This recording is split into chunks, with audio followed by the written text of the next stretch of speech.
shaking everything that can be shaken, so no man would glory in what I will do. For I have waited for a generation that I could raise up a purity and a holiness in. Oh, I see the bowls in heaven are just getting ready to be tipped over the Philippines, and I'm going to spill out my glory. And the Lord says, I will remove the shame that Satan has tried to put upon this nation. Do not think I haven't seen. Do not think I am looking away. Do not think I do not see you, Philippines, for I see you. You are the apple of my eye. You are a treasure unto me. And the Lord says, this is the day and this is the hour when I begin to change everything, says the Lord. The Lord says, look and see what I will do, for I will open up my treasure chest from the Philippines, and I am going to begin to release finance from the Philippines that will surprise and shake even Hong Kong, for I am getting ready to move a distribution of wealth, says God, and I'm getting ready to open the oil. I'm getting ready to open that which is in the ocean. I'm getting ready to bring forth a revolution even in the economic system to the finance system. The World Bank and the IMF are listed on a special agreement that was signed in 1950 about that. Assets, it's gold. It's more gold than people know about.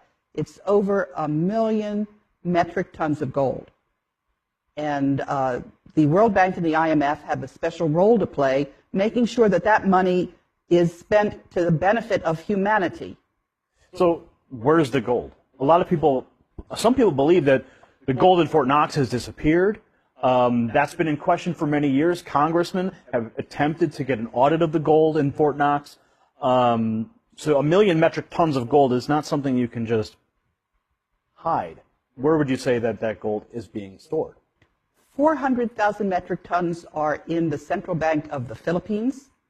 There's over 200,000 metric tons in Union Bank of Switzerland. And some of that gold is buried securely in the Philippines as well. Some of it is held in various banks, but the bulk of it is in the Philippines. So the World Bank holds the note on that gold? No. It is in a special trust account that was set up by Ferdinand Marcos, and the authorized signatory is a German banker lawyer by the name of Wolfgang Struck, who also lives in the Philippines. So how do the people get the gold back? If it's their gold and it was taken by these bankers, how do we receive it? That is the question. And they're just sitting there illegally and refusing to relinquish it. Part of the problem is that this gold is cloaked in secrecy. But in the last month, Wolfgang Struck has been publishing all of the documentation. So it's there for people to see. We have the originals. And people just have to make sure that the banks do what they're required to do, which is release the world's wealth.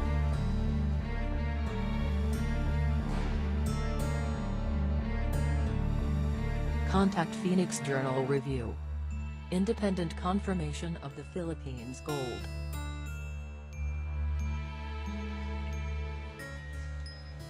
Throughout the Spanish occupation of the Maharlika, members of the Tagayan Italiano clan have been visiting Europe since some of their relatives were English and Austrian. From 1866 to 1898, Prince Julian Magliad Italiano, who became titleholder of OCT 01-4 in 1864, had also been frequenting the Vatican. In 1934, under Pope Pius XII, the Vatican negotiated with a member of the Filipino royal family, the Christian Italiano clan in the Maharlika. An agreement was reached that 640,000 metric tons of the Italiano gold would be lent to the Pope. This was part of that gold accumulated by the Southeast Asian Srivijaya Majapahit Empire during its glorious reign of 900 years. In 1939, two members of the Italiano family and a Roman Catholic priest, Father Jose Antonio Diaz, brought the gold from Kota Kinabalu, Sabah, to the Vatican.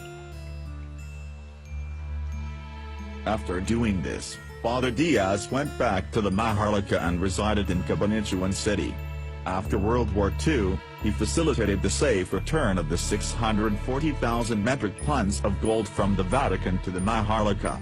Manuel Acuna Rojas, a relative of the Tagayan Italiano clan, then a congressman, and Bishop Enrique Sobrepena Sr., in the presence of attorney Lorenzo Cañada, received the gold in Manila.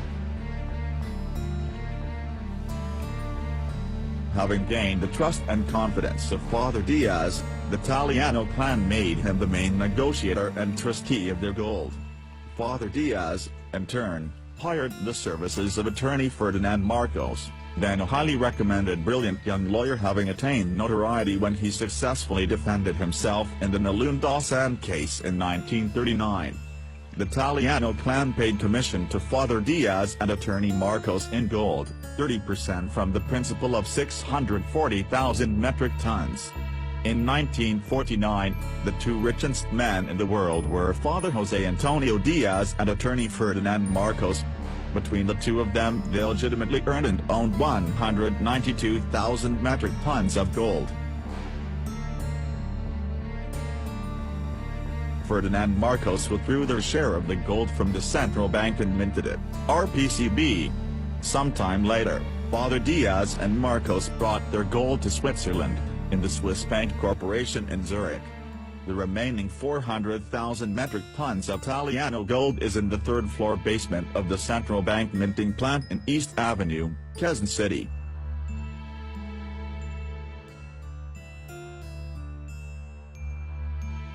Gold for gold, dollar for dollar, this country, the Maharlika, is the richest country in the world. During a talk show in US TV the week following the bombing of the New York Twin Towers, President Bush was asked this question: which is the richest country in the world today? With a smile he said, the Philippines.